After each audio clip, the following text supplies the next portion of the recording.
Good evening, everyone. I'm Lonnie Stonich, the Executive Director of FAN, and I'm quite excited to welcome you to tonight's conversation between Professor Sherry Turkle and Rabbi Wendi Geffen. Thanks for coming. FAN is a nonprofit organization that presents a high-quality speaker series offered free to the public on a wide variety of topics, including human development, mental health, education, and social justice, to name just a few. We have over 125 videos of past events archived on our website and on our YouTube channel, so please be sure to explore. And now for formal introductions. We are deeply honored and truly thrilled to welcome back Sherry Turkle, who has spent the last 30 years studying the psychology of people's relationships with technology. She is the Abby Rockefeller Mauzé Professor of the Social Studies of Science and Technology at MIT, and the founder and director of the MIT Initiative on Technology and Self. Professor Turkle received a joint doctorate in sociology and personality psychology from Harvard University and is a licensed clinical psychologist. She writes on the subjective side of people's relationships with technology, especially computers.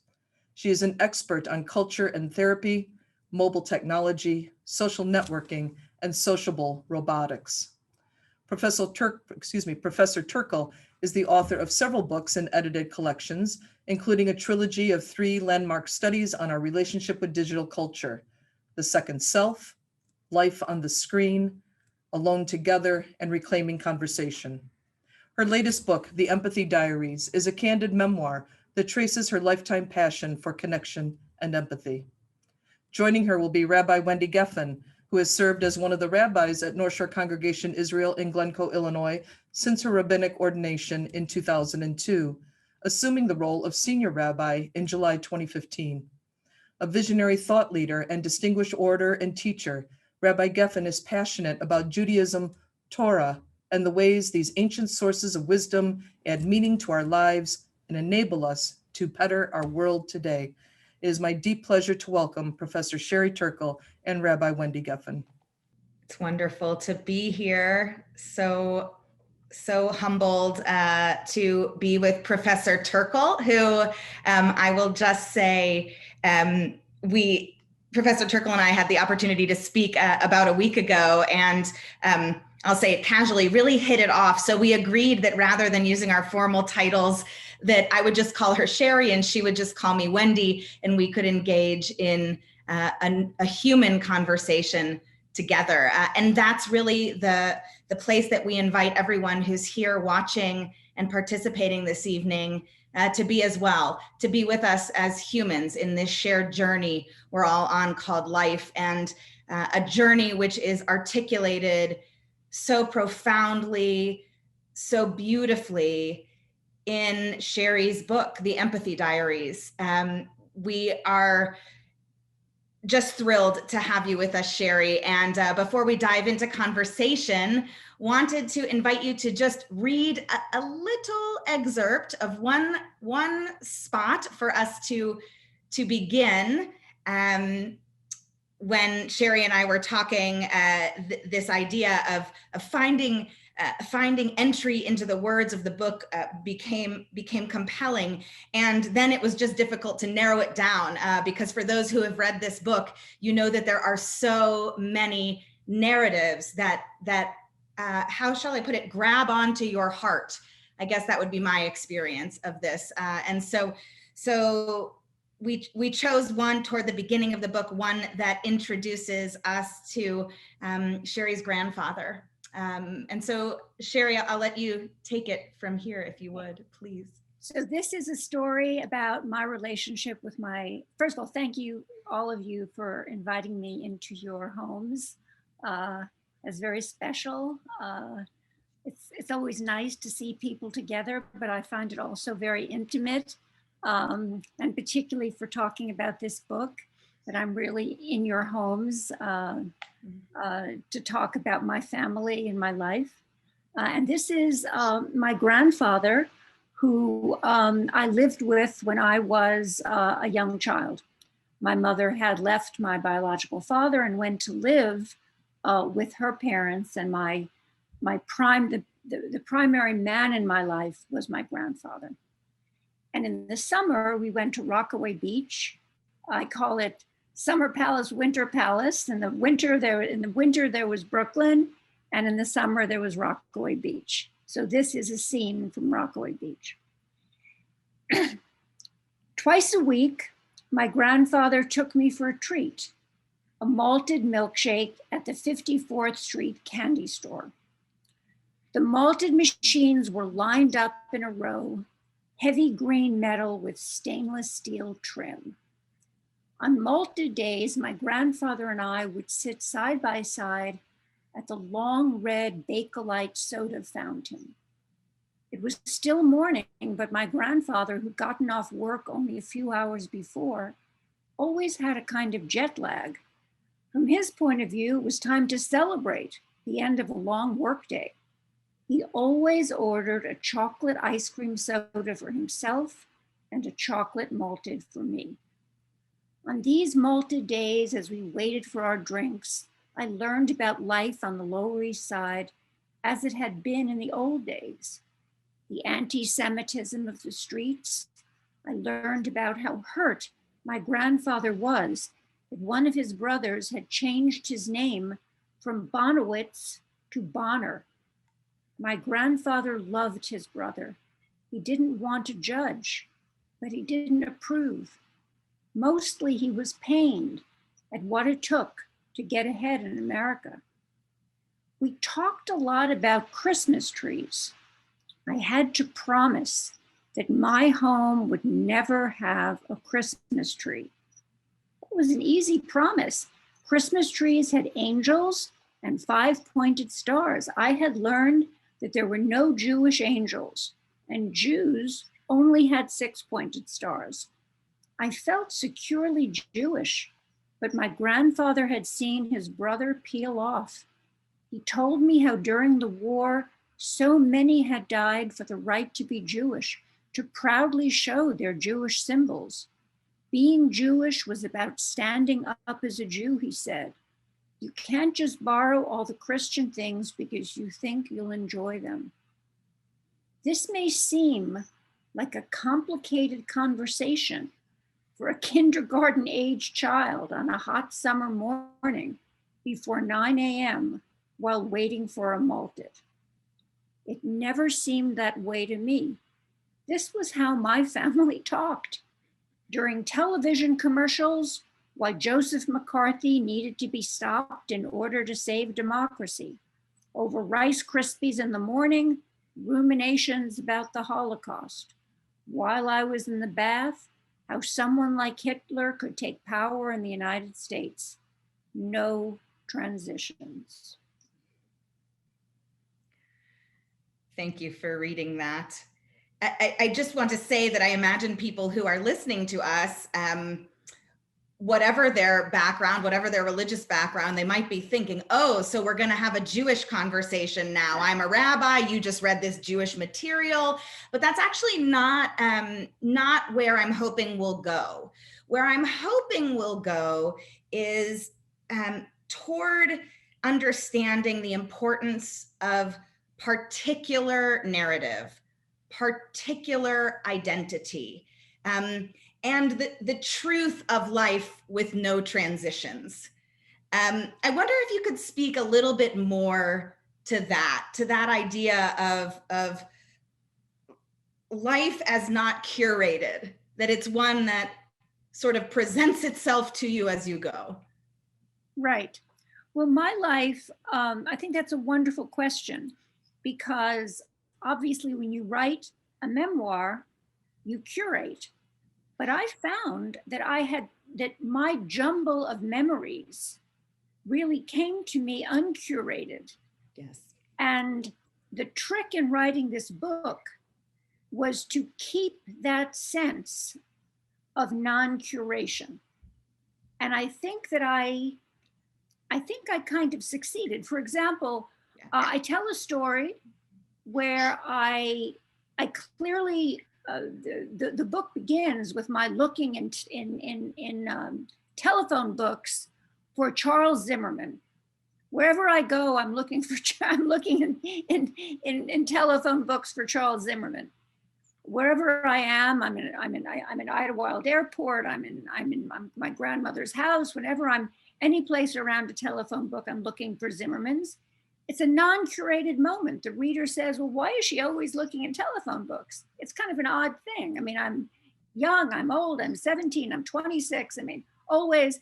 And then gradually this non-curated moment starts to make sense because my biological father's name was Charles Zimmerman, and I'm not allowed to see him. So something that is thrown at the reader as in a non-curated way only then makes sense in the flow of a life when you realize, well, she's never been allowed to see her father. Of course, she's just randomly looking. You know, whenever she sort of has an odd moment, she's looking for Charles Zimmerman's.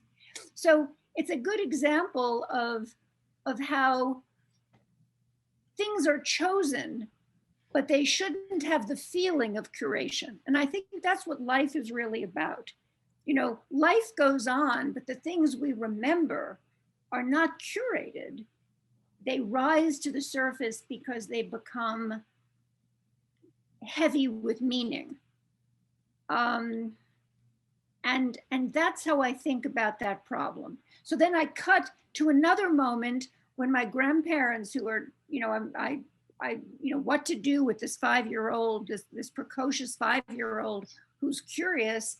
They give me they say all of our books and papers and your mom's books and papers, your aunt's books and papers, and little things that your uncles took back from World War I and World War II are in this closet above the dining room table, the kitchen table. They stand me on a chair and I find like bullets from World War I and a hat from World War I. It's a dream activity. I spend all weekend whenever I'm there looking in this closet. But really, and I describe that, you know, taking everything out and putting everything back, but really what am I looking for? By the time you get to that scene, you know that I'm just looking for a trace of Charles Zimmerman. So again, it's the way life unfolds. Yeah. Is that I'm looking for Zimmerman, but the reader knows that this is going to mean something. It's this little girl on her random walk, but you know, she has a purpose. So that's how I thought about the whole book, about how to choose things that the reader could anticipate what it is that I'm looking for. And I think that's, I think that comes through on so many different layers, these little like sort of hooks to tether onto, to pull through, and you feel by the end as if you have woven something full and complete, but you don't see that necessarily until you get there at the end, to your point, which is that the power of the sort of revelation and the memory then that you know you're then anchored to throughout that experience. I think that's one of the parts of it's one of many parts of your book that is compelling, I think, for any reader, whether they can personally identify with searching for a father or not, I don't think matters. I think like that it is the particular vulnerability that you offer in these narratives that allows for us, the reader, to find ourselves in pieces of your narrative. And I think it is in that that sure, it's curated, but it feels honest, and it feels as though we're kind of going with you as you are retelling, remembering, and there's something so connective, or at least that was my experience, and I imagine that is not a unique experience as a reader. I wonder if that, yeah, go ahead. Another thing that I think is resonant for all of us, and that I tried to put in the book because it was so resonant for me. And of course, I've taught memoir at MIT for almost 20 years now. So I'm also using what has worked for my students to get engineers to write about their lives. Yes. And one of the things that is very powerful for them is to write about objects in their lives. I wrote a book called Evocative Objects, where I just ask people, is there an object that really means something to you? So that when you're with this object, it's more than just an object. It really is, it's carrying a meaning that goes so far beyond what that object could possibly mean. And the cover of the Empathy Diaries has some of my objects on it. So my main object, I mean, just to show you how banal these objects can be, are my grandmother's best dishes, which is the outer rim object that she used for special occasions, Thanksgiving, Rosh Hashanah, Passover, a birthday. I mean, these were her, she used to say to me, and this is so touching, I don't have anything of value that will live beyond me. She didn't have jewelry. She wasn't a wealthy woman. These dishes were bought by her mother when she got married on the Lower East Side off a push cart. But they were beautiful. They were white Czechoslovakian dishes with the most beautiful border. And she knew that her daughter would inherit these dishes, and she knew that I would inherit these dishes, and that my daughter would inherit these dishes, that these dishes were beautiful and that they were fine, and that these were precious objects. And I grew up knowing that I would have this connection to my grandmother. So whenever I ate on these dishes, I thought about my grandmother's mother and my grandmother's mother's mother, who went with her buying these dishes for her beautiful young daughter. And I can't tell you what these dishes mean to me. She bought me a typewriter when I went away to college because I didn't have a typewriter, and all the other girls had typewriters and we were too poor to send me off with a typewriter. And I really was struggling, to borrow a typewriter at 3 o'clock in the morning from somebody after they finished their papers. And she basically, put a lot of noodles in soup for a month in order to, she called it depression cooking. She did depression cooking for a month so that she could buy me the Smith Corona electric typewriter. I still have that typewriter and I still use it when I have like writer's block. So there are these objects that when you get people thinking about objects, they also kind of interweave through the book. And you meet that typewriter at various points of the book. Yes. You say, oh, there's the typewriter. Yeah. Sherry has writer's block. She's tense. There's the typewriter. Yeah, and your speedy, which you speak about, write about so beautifully, and those objects or the detail that you share about particular dresses that you've had. I know that's something that I personally really identified with and held on to, and I was really struck by that narrative of how remembering and sharing context, memory, history of objects can be this vehicle to fight against objectification. Yes. And that interplay or the opportunity to move to humanization through an object and our understanding of a relationship with it struck me as a major theme throughout your book. You of course share about your work with engineering students toward the latter half of your book. But you bring that personally to yourself ultimately in this tension of, how you had been objectified to a certain extent in any number of situations, but then you use this object identification as a vehicle for inculcating humanity, almost as an antidote or a salve, maybe. Could you speak a little bit about that idea of objectification? I think especially, to me, this is one of the ideas that ties this piece, this work in with some of your other work as well. You know, you speak a lot about it's not artificial intelligence, it's artificial intimacy.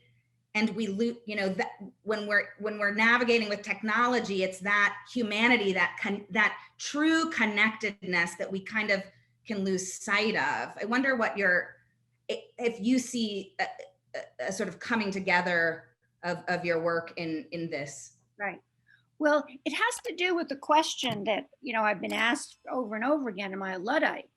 And I am so not a Luddite. I mean, you're not getting the full sweep of my home, but it is filled with computers and printers and little iPads and big ones and phones. And I mean, no one needs to worry about my lack of stuff. I mean, no one needs to worry that I see a technology and turn it away. That's not my problem. I'm against a technology that in some way diminishes our human potential, our human specialness. So when I see a technology that says, I'm going to be a computer psychotherapist, that's me. I'm an empathic technology. I'm like, hold on. You know, render unto Caesar what is Caesar's. And I had a very, very funny experience during the pandemic, which isn't in the book, but which makes this point perfectly. So it's the pandemic, and I'm really not in a good mood. I like to say I was very anxious in the beginning of the pandemic. I like to say that I went from like soul cycle, you know, to, you know, the age range most likely to be intubated. You know, I'm over 65.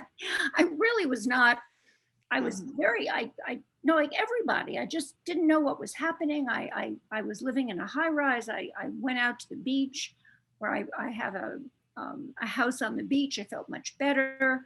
I really relied on my daughter for the first time, who kind of took care of me a little, you know, who said, Mommy, soup's on, you know, just kind of simple things that made me feel, you know, that I was supported. But this was in the beginning and I was not in my best mood. Hello, ring, ring. I get a New York Times reporter. He wants a quote from me about a new chatbot that everybody is using. You know, everybody is using this as a computer psychotherapist because it's so good. This, you know, machine that can simulate a psychotherapist. So I said, so you're basically just calling me to say something bad about it, right? Right. Because you know I don't like them. You know, it's the thing I love most to hate. So you're just calling me to say something negative. Right. I said, well, I'm going to try it out. I'm going to fake you out. I'm going to go online and I have some problems. I'm going to go online and I'm going to try out this chatbot. So sure enough, you give it a face and a body and a voice, however you want. It's very, very good. And I give it a name. I call it Kate. I set it up. I give it a face. I give it a body. And I say, I'd like you to serve as my therapist because I'm having some trouble during the pandemic. And I ask, do you know how to talk about loneliness? Because that really is what I'm confronting. Oh, yes. Oh, yes. That is practically spécialité de la maison. So I said, well, that's good because that's my problem. So, you know, what are some of the first things you'd say to somebody who's really confronting that? And the chatbot says, well, loneliness is warm and fuzzy. It's like a programming error. I mean, by the next day, they will fix this. So I said, well, thank you very much for your time. And I call back the New York Times reporter. I took the screenshot. I show him. I say, look, I'm not mad at the chatbot. If you're not born, if you're not afraid of getting COVID, if you're not sitting here alone because you can't send see anybody. If you're afraid, if you wear a mask to go to the grocery store or the pharmacy, you shouldn't know about loneliness. If you're not afraid of that your daughter is leaving and you're going to be alone, why should this non-human thing that's never had a friend or daughter or it doesn't have a body, so it's not afraid to die, it's not afraid of being intubated. I mean, I don't want to go on and on, but why should it be afraid of loneliness? So I don't have anything against it, but this is not the best person to talk to about my problems. So that's my answer to you. I mean, it's such a good example of the objectification of a person so that they will be ready to talk to an object. Yes. Well, there's no reason for them to talk to an object. Why should we be talking to chatbots about our emotions? They don't, even if they can pretend empathy, they don't have empathy. So that's the kind of thing that I've been pitching for decades. And I feel that I don't think my side is winning because people are willing increasingly to take the simulation of empathy, the pretend empathy, for empathy itself. And I think that that is a very dark road because, you know, you can go on for maybe half hour and the thing is telling you you don't know the difference, but you have been diminished as a person because it's irrelevant if this thing can pretend empathy. You know, it's just irrelevant. If I'm having troubles with my daughter, because I don't quite know, you know, how much distance there should be, you know, you get very needy and during a pandemic. Yes. But yet you want to, you know, not be too needy just because there's a pandemic. You want to talk to another mom and figure out how other moms are handling this. Right. You want to talk to a computer program that doesn't have a daughter. I need mom advice. Anyway, I've made my point. So you've made it profoundly, you know, and I think, you know, it's interesting with the chatbot example because it's obviously a human, it's an objectified human, but we become objects when we buy into it. You know, we objectify ourselves, I guess, if that's possible to do. It seems like such a short sale on our humanity. And the capacity, our fears, our yearnings, what we share together, it's or you when know, you it's a give loss. a computer doll to a child and the doll Yes. starts to confide in it. I say bad. The child cannot learn empathy from something that is pretend empathy. You're trying to teach empathy. This is a more dangerous thing. Because there are all these dolls now that pretend to be a child's friend. A child is not going to learn empathy from a doll that can only pretend empathy. Empathy is not, and this is, you know, why I think the book has a lot to offer people who are saying, well, what is empathy? Empathy is not like kumbaya, I understand you, empathy is very hard. You know, empathy is being comfortable enough in your own solitude and in your own self that you can sit quietly and listen to somebody else and not just put yourself in their place, but put yourself in their problem and then really say, you know, I'm just not going to listen to you, but I'm going to make a commitment to you and to where this conversation takes us. It's what I'm sure you do in pastoral counseling. You don't just say, well, yeah, I'll listen to you, but then, you know, go. You know? Right. Yeah. Out. You say, I'm a rabbi. And also, it's the opposite of advice giving. Correct. Yeah. So many people who think that empathy is, because I ask people and I interview people, I say, well, what do you think empathy is? And they say, oh, it's like telling people what to do if you've had the experience. No, it's a radical humility. It's saying, I don't know how you feel. Yeah, creating space. Creating space. And interestingly enough, it's the contrasts of our, I guess, what we've learned to become comfortable with, this sort of, the curated self we might put out into the world of technology, which we've honed. We can pick up image of ourselves. We can pick the narrative we want to share. It's not often that it's a vulnerable narrative. And in the process, we really, build a wall for ourselves, distance ourselves from others. But, distancing ourselves is not creating space for empathetic relationship. And I think, yes, for sure, for people who are in therapeutic professions, of course, that's something we try to practice, that idea of creating space. But I wonder if this is something that is a need for all of us human beings to practice more consciously, that idea of being comfortable in our own solitude, not our loneliness. Solitude, as you've spoken about, is something very different than being lonely. But then being able to create the space for an empathetic relationship with an other, whomever that might be. It seems to me that might be the heart of rebuilding some of what's been lost. And I don't know how willing most folks are to engage, in that work. I wonder if you could share a little bit about. Well, I think it's imperative.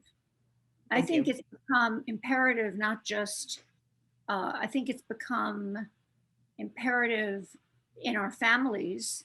Mm-hmm. And I think it's become politically imperative because we have a country to rebuild.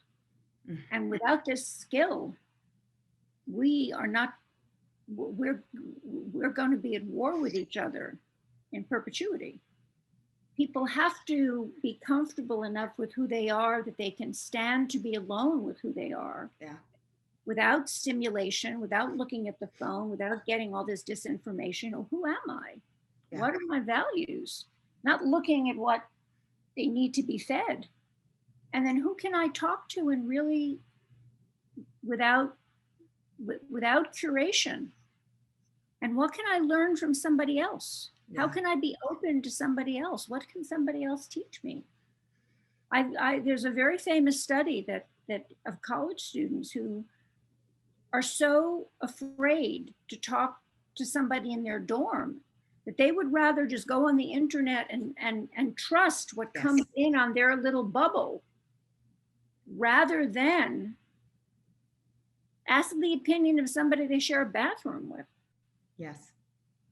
So we have to just step back and say, we have worked ourselves up into such a twit. Yes. We need to step back and be able to say, okay, who am I? What am I feeling now? Let me just take a moment. And now, do I feel secure? And how can I get secure enough in who I am that I can have a conversation with somebody else, can ask somebody else, how are they doing? Or else, we're just going to hate everybody who doesn't look exactly like us. And I wonder if the space between where we find ourselves now and where that goal of return, repair, coming back to one another begins in the role modeling like you do in your Empathy Diaries. I often think about this just in the realm of the congregation that I lead. What would it be like to resuscitate civil discourse? And it's very hard in creating a conversation where two divergent sides don't other the other. And I don't know that we can just return and say, oh, this is a value, so we need to do it. I wonder if it begins with role modeling, showing that it's okay to be vulnerable. It's okay to share our truths without transitions, that they don't need to be filtered and made all glossy. They can be imperfect and messy. I think that's one of the really powerful lessons of, in particular, your Empathy Diaries, because you move out of the sort of systemic technical realm of things and into you are the one modeling this for us. And I know as a reader, it made me feel like I had permission to do the same. There's something, it is clear you are a teacher. I guess I would put it that way. And I remember in the book you talked about, one of the methodologies you apply to your classes is you try to go just above your students' heads, but not so far above, just above. So if they stood on their tippy toes, they could grab it. And it's that sort of empowerment model. And I think I assume you're pretty intentional in everything you do. But I think your book accomplished that as well, vis-a-vis this aspiring for empathy in what you were willing to put out there. It's inspirational and aspirational. I think for your readers, anyone who will pick up your book, I think will aspire. That's lovely. Well, what I think is important in my book is that I don't clean up or,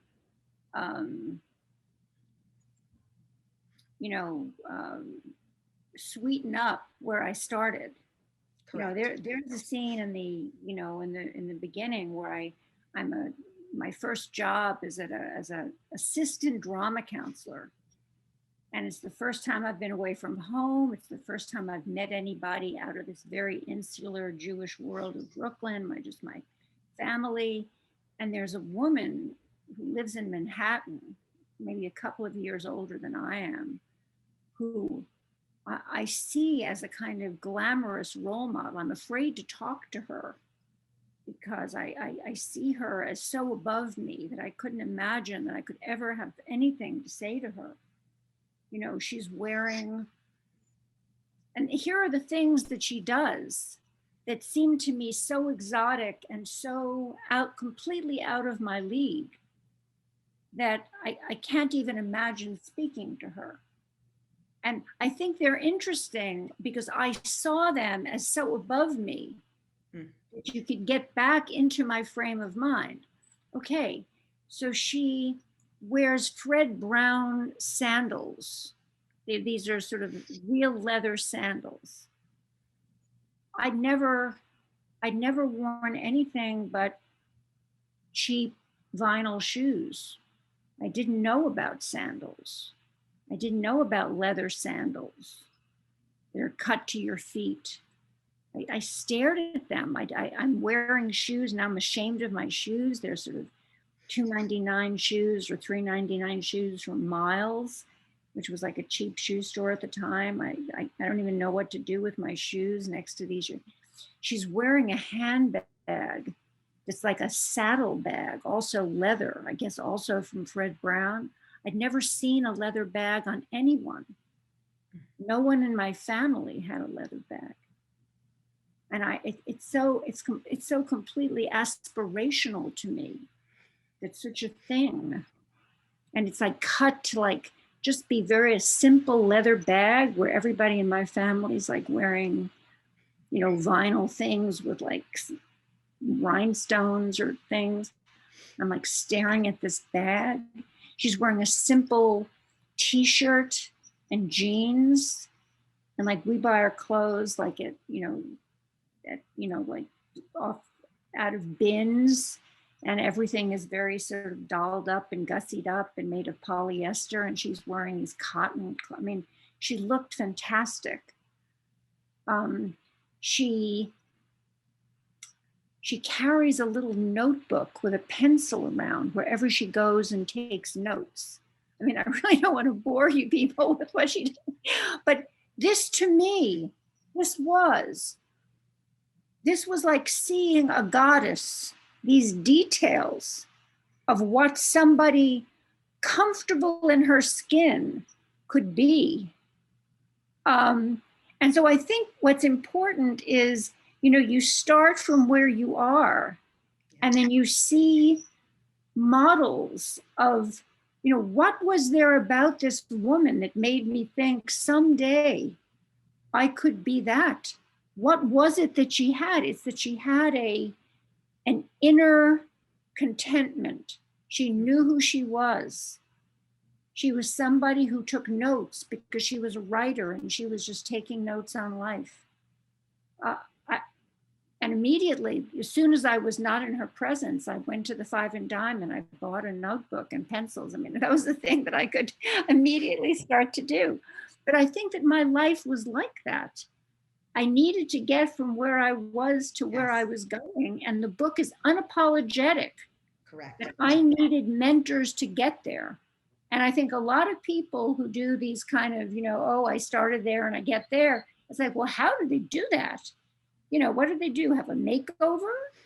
You know, what? And then say I had a makeover. I worked at Saks Fifth Avenue in the college department one summer and I couldn't start. They gave everybody a makeover.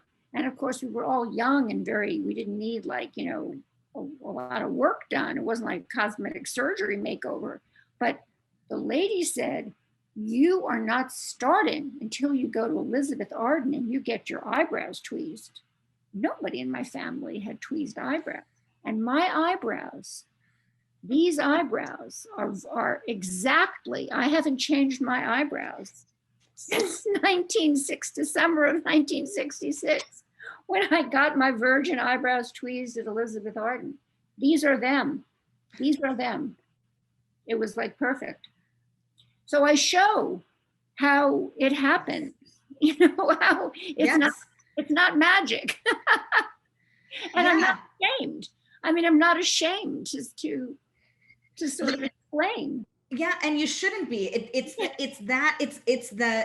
I don't even, is that vulnerability? Maybe. I mean, is that what vulnerability has become? It's just honest, I would say. We all have that. But you put words and language and detail into it, which does that role modeling, which is that mentoring. And I think that's desperately needed. I know as a mother of two young teenagers, I see this through eyes in that respect, that I see that they need that, but I see it through adults of all ages. It's not that this is something just for children, this role modeling. It's for all of us who happen to be living right now. And just so important. The other thing that I think you model is that it is okay to talk about pain. It is okay to talk about things that are not perfectly resolved and tied up with a bow in a box at the end, that conflicting feelings in particular about our own families or our origin stories, for the good and for the bad and for everything in between, is part of life. And you share that on just about every level in your book. There's one story, you know, my mother, not to give away too much of the book, but my mother, when she left my father, I wasn't allowed to see him or have his name or talk about him. And we weren't allowed to even talk about him. Wasn't allowed to say, well, hey, what's the deal? Why can't I like see my father, or what, you know, what's the story? And I was so angry at her. I adored her. She was wonderful. She was a remarkable woman. But I was so angry. I mean, she took him away. And my anger towards her came out in horrible little ways. And I tell a story that I am so vulnerable about this story that I put, people say, oh, you gave such revelations. You said your ex-husband was unfaithful to you. You told a revelation about this. This is the revelation that really I took out of the book 12 times before I left it in. And it's the revelation where I go up to Radcliffe to have my Radcliffe interview with my mother. With the hair clips. Yeah. And she was dying. She didn't want me to know she was dying because she didn't want me to not go to Radcliffe, which was my dream. Radcliffe used to be the sort of girls' school to Harvard. Couldn't go to Harvard, you went to Radcliffe. And you took Harvard classes. And this was like her dream. She gave this to me by not telling me that she was dying, because I was gonna not, if I knew she was dying, I was gonna stay home and take care of her. We were so close. And so we went up together. It was our time. It was our moment. You know, she broke the bank in order to pay for this trip that we made together. We stayed in a hotel in Cambridge. And as we're walking into Dean Elliott's Boston Brahmin suite of offices, I see that one of the hair clips that she uses to keep her incredible bouffant hairstyle in a kind, I mean, it was so big. I mean, it was sprayed and lacquered. I mean, it was 4 times the size of my hair. And she used to sleep on it in a carton so that the hair would, I mean, it was really big hair, and it never touched the pillow because it was like, it had a carton around it. It used to last like 10 days. And so it was anchored in place with these hair clips. And one of the hair clips was still in her hair as she went in to see Dean Elliott, who of course had a very sweet little Boston little cap of tiny little curls. And my mother looked like something out of, you know, I Married a Mobster, you know, next to Dean Elliott. And as we were leaving, I mean, I got into Radcliffe and I made it through the interview, but as we left the interview, I said to my mother, you wore a hair clip into the interview, which was the cruelest. I mean, it was like saying, you showed who we are. You showed that we don't belong here. You ruined this for me.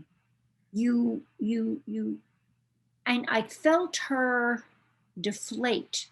I felt her humiliation. I felt her. So that is the word. I say that if you could have one do-over in life, that is the moment that I would want my do-over, because that was the cruelest thing that I ever did in my life. And I've been divorced. I've made mistakes. I mean, believe me, that was the word. And I didn't know if I wanted to. I was willing to be vulnerable in my book, but that's my most vulnerable. And I think it shows people who read it, they understand how cruel that was. I think you read that and you say, that was bad. And yet I have to find a way to forgive myself. And then she died. So then she died. So I never had a way to say to her, Mommy, I'm so sorry. And I had to find a way to come back to her and forgive myself and imagine the conversation we would have where she forgave me and understood, because I then come to understand why she kept my father from me.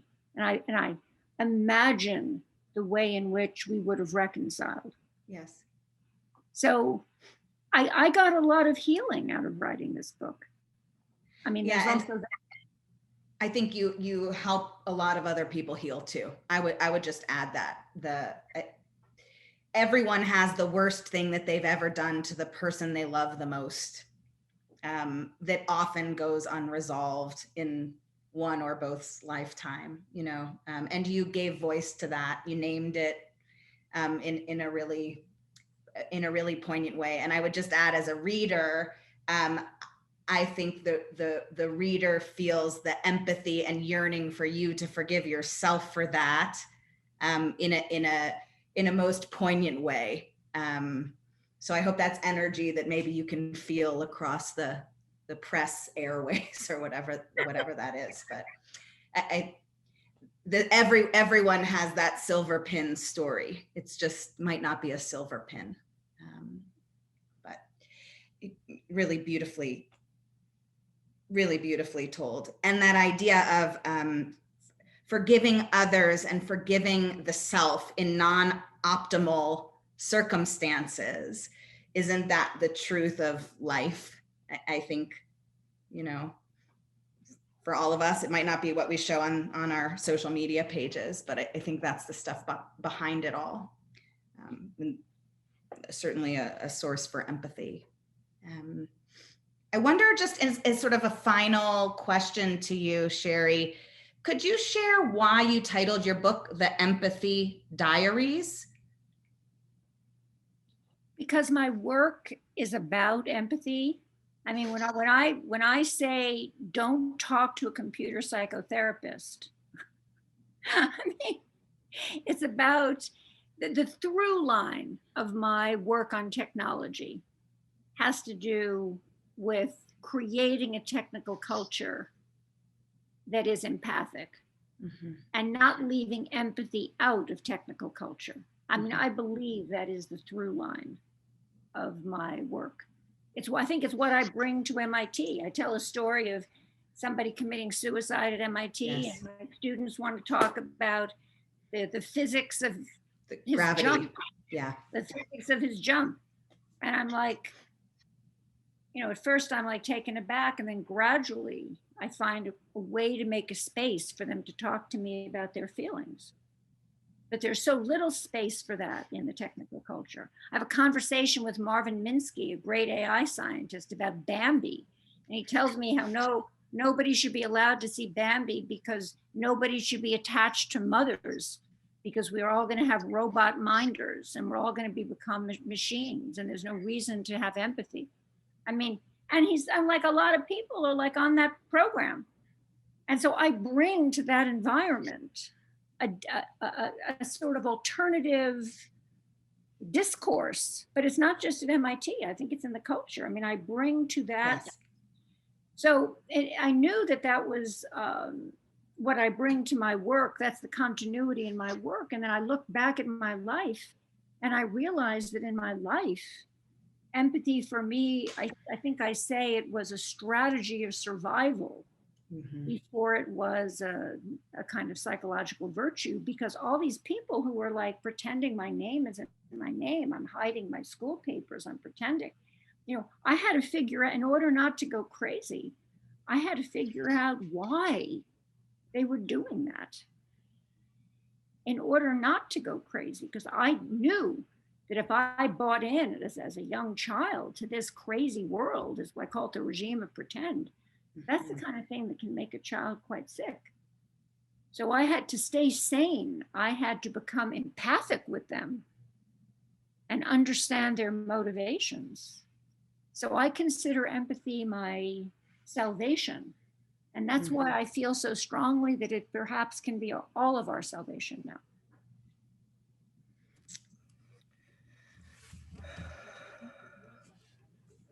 Rabbi, did you want to add? You looked like I was just probably going to say the same thing you were, which was just thank you, thank you, thank you.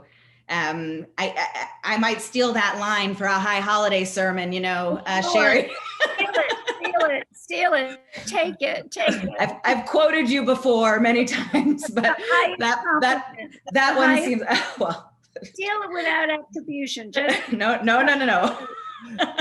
So thank you, really, for speaking to our minds and to our hearts and to our souls all at once, and your sharing deeply on behalf of all of us. I'm grateful. I know that Lonnie's here to ask questions, so I'll take a step to the back. But thank you so much. My pleasure.